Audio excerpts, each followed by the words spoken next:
What's up guys, welcome back to another Fort Aspenwood video. Here I am on the Kurzik side, and I'm playing as Mesmer with Crippling Anguish as my elite.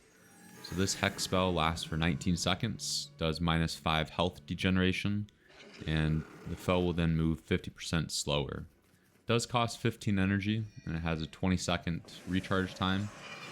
So not a skill that I use a lot, but I did want to try it out here and see if I could get a win with it. I think I'm running here at 14 illusion magic, and then my other points are kind of split into fast casting and inspiration.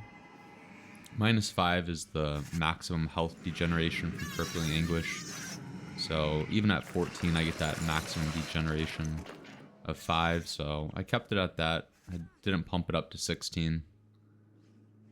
That way I could use more fast casting and summon inspiration. You can see I have 2 interrupts on my bar. I have Leech Signet and Power Drain. And then for some more degeneration and, just ability to take down targets, I have Illusion of Pain. I have some pretty nice anti-melee skills with Signet of Clumsiness and Wandering Eye. And then Accumulated Pain allows me to deal a deep wound if they're suffering from 2 or more hexes. And then Drain Enchantment. It's a good way to remove an enchantment, but really it also gives me energy and also some health. I'm a fan of that. It's a pretty fun build. I guess kind of the focus of it is being able to slow down the Luxons' attacks, kind of cripple their targets, and then also kind of some anti-melee. Right, 2 really fun anti-melee skills in my bar here.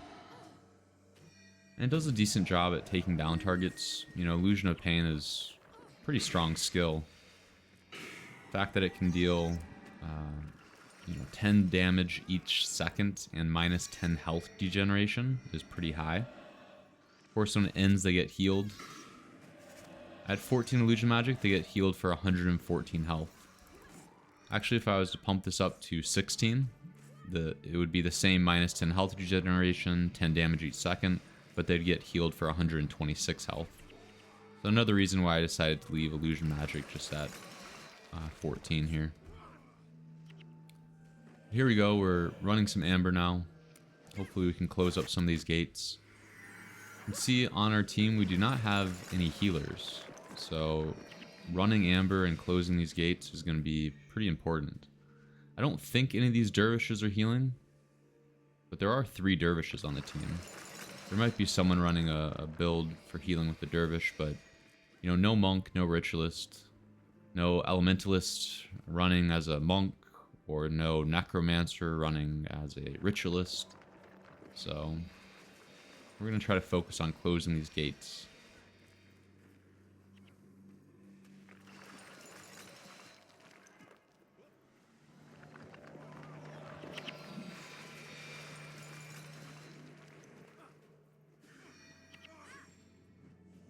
Gotta target the siege turtle as well.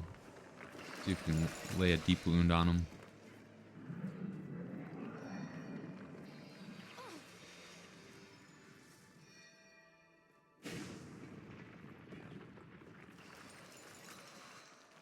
I'm really kind of saving this Crippling Anguish for any melee targets I see, but maybe I should be a little bit more liberal in its use.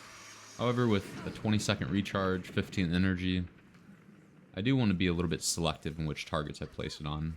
I'd love to be able to find a warrior or assassin and really just be able to kind of shut them down with the Crippling Anguish.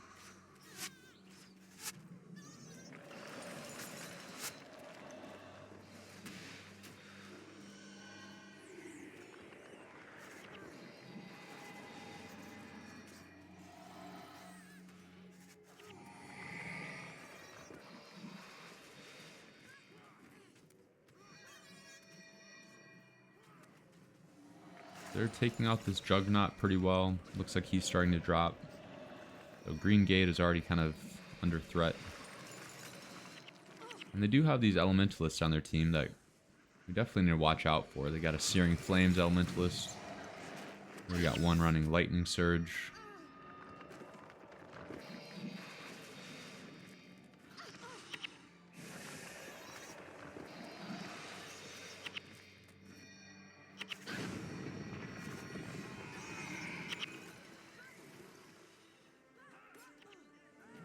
So I'm more set up for anti-melee, but I'm doing more of just attacking casters here. And really my interrupts skills that I have are kind of long recharges as well. Leech Signet 30-second recharge, and Power Drain is a 20-second recharge. Sometimes I like to bring something like Web of Disruption. That one recharges in 15 seconds. And also when it ends, it interrupts them again. And that one's no attribute as well. So that's kind of a nice, reliable interrupt to bring.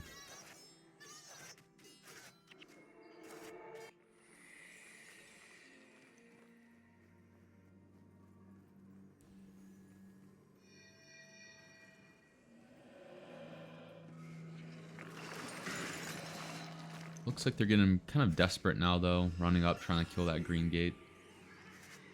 I don't think they need to be... Oh, okay, well they got through there.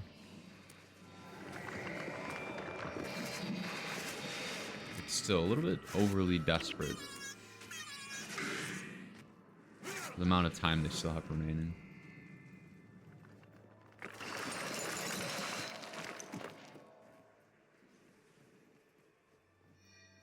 Here we go, now we see a warrior. Maybe we can annoy him a little bit with this Crippling Anguish.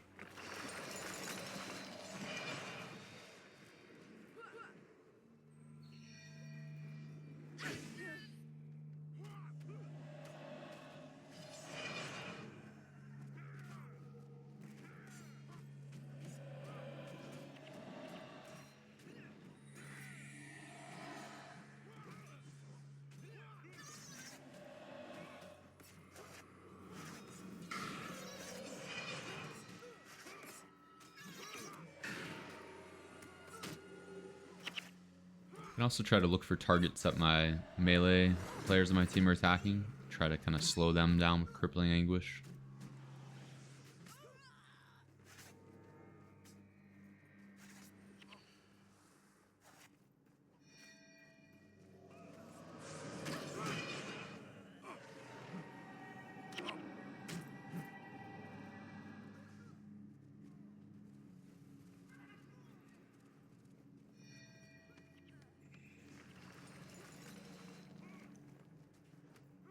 But not looking too bad for us. I mean, even without healers, their attacks are really just kind of disjointed right now. Not very good cooperation on the Luxon side.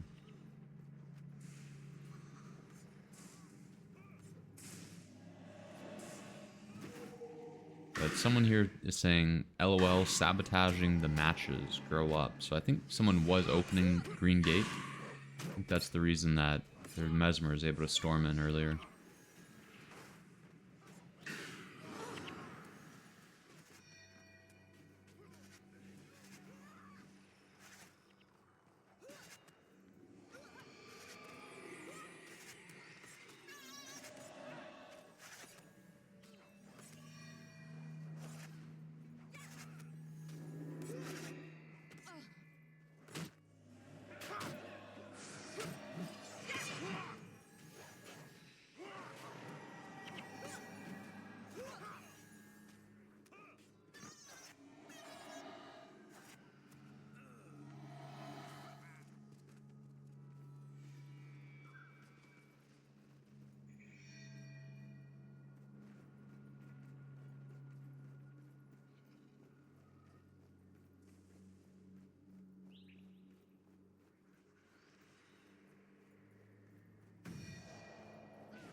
Like we had someone kind of stalling their turtles back there. It's often an important role here on the Kurzik side.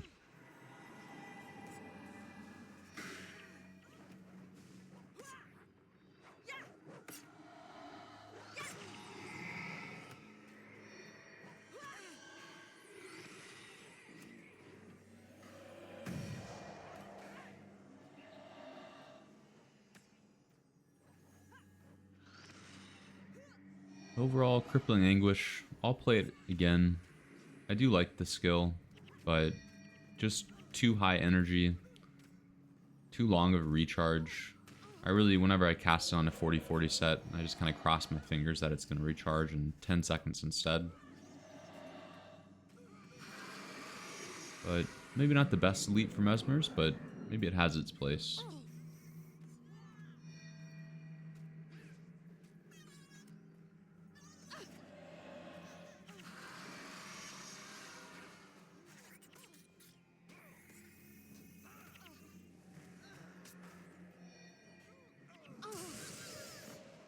Looks like too little too late from their team though.